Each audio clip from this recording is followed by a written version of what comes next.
দীর্ঘ 10 বছর পর প্রবাস থেকে গিয়ে মাকে চমকে দিয়েছে এক প্রবাসী ভাই। গিয়ে দেখেন কি করে তার মার সাথে, মা কেমন খুশিতে আত্মহারা হয়ে যায়। একজন সন্তান মায়ের কাছে কত আদরের, কত স্নেহের। দেখেন দীর্ঘ 10 বছর পর যখন মায়ের কাছে গেছে, মা দেখে মার কি রকম একটা রিয়াকশন হয়। তবে ভিডিওটা বেশি বেশি শেয়ার করে দিন, পেজটি ফলো করে দিন। দেখেন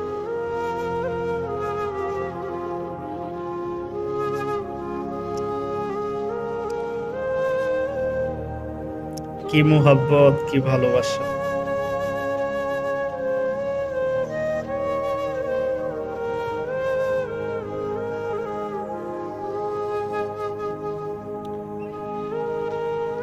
প্রবাস জীবন শেষ করে যখন মায়ের কাছে যায়, দেখেন মা খুশিতে আত্মহারা হয়ে গেছে। তো সকালবেলা ঘুম ভাঙিয়েছে মার, এই সন্তান গিয়ে